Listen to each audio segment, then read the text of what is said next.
مولا سبھی اور کیا چاہتا ہے، بس مغفرت کی عطا چاہتا۔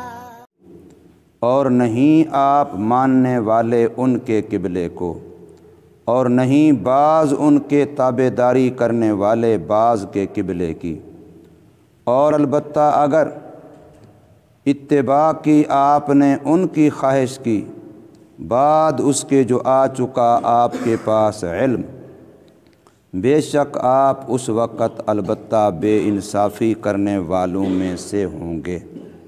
سورہ البقرہ کی آیت نمبر 145 آپ حضرات کے سامنے پڑھی اور ترجمہ کیا ہے۔ اس میں اللہ تبارک و تعالی نے دو باتیں ارشاد فرمائی ہیں۔ پہلی بات کہ جو یہودی اور عیسائی سابقہ اہل کتاب ہیں ان کی اسلام سے دشمنی اور ہٹھ دھرمی، اس کا تذکرہ فرمایا، اور دوسرے نمبر پر کہ جو مسلمانوں کا پہلے قبلہ بدلتا رہا ہے، تحویل قبلہ ہوتا رہا ہے، اب ہمیشہ ہمیشہ کے لیے مسلمانوں کا قبلہ کعبۃ اللہ رہے گا۔ اب اس میں کبھی کوئی تغیر تبدل،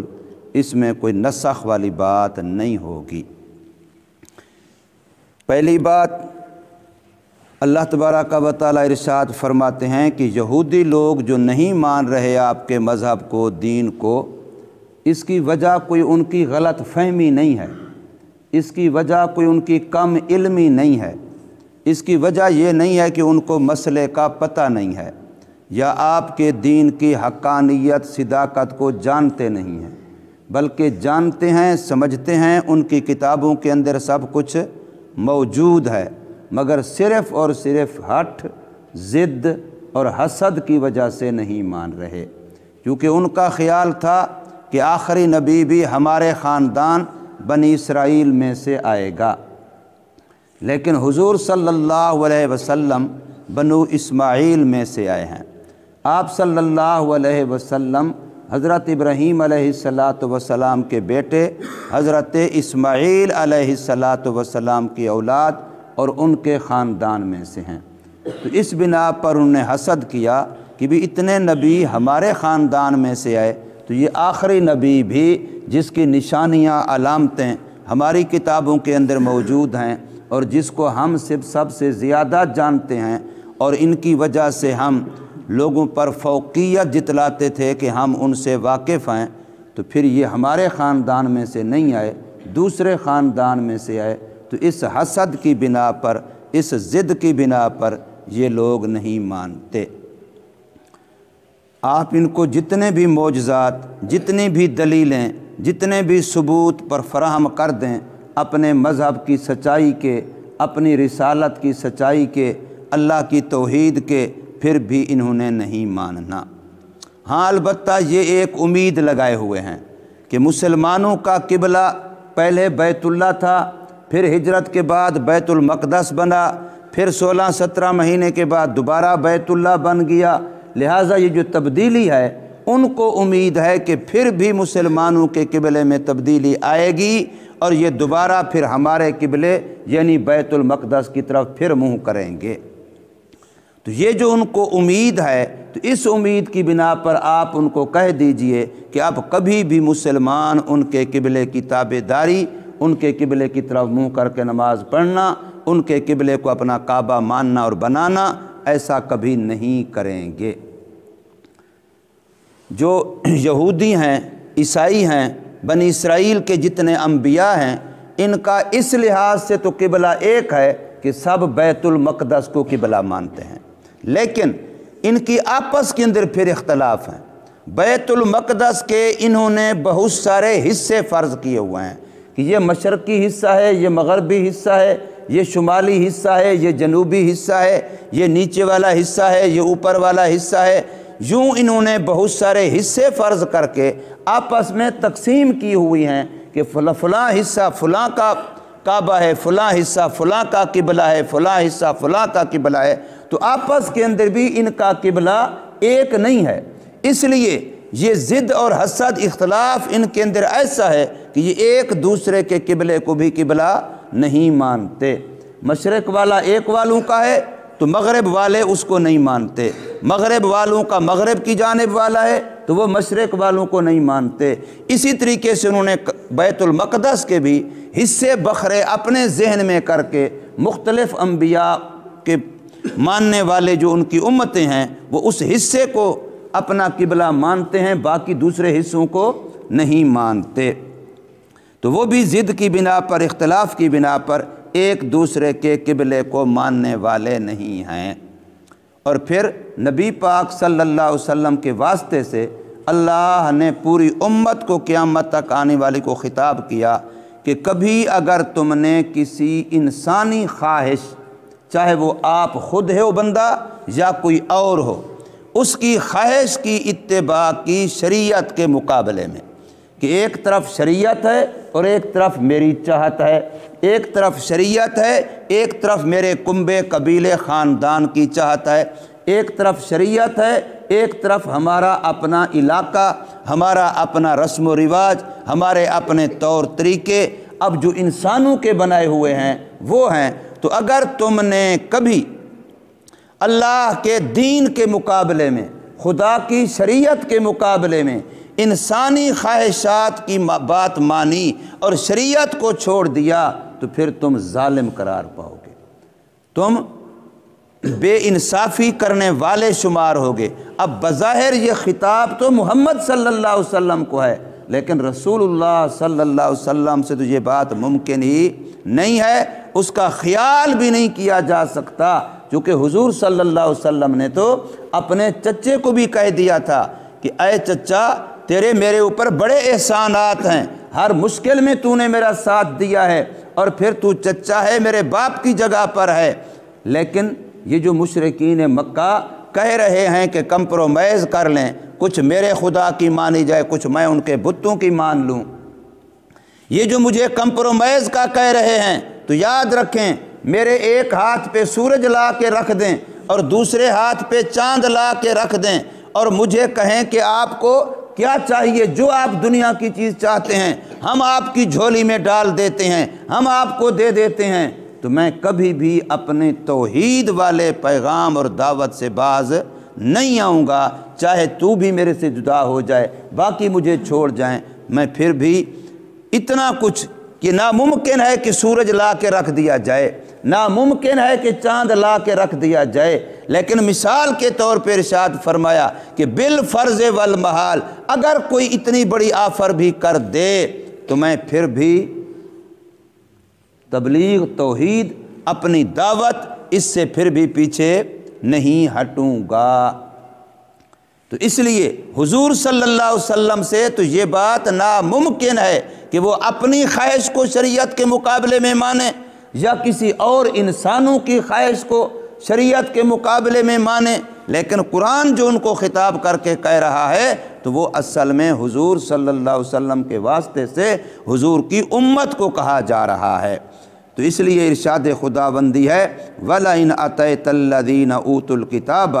اور البتہ اگر آئیں آپ اے محمد صلی اللہ علیہ وسلم ان لوگوں کے پاس جن کو دی گئی کتابیں یعنی یہودی اور عیسائی، بِكُلِّ آیہ، تمام معجزات کے ساتھ، ہر نبی کا معجزہ یہ نبی کی حقانیت صداقت کی دلیل ہوتی ہے،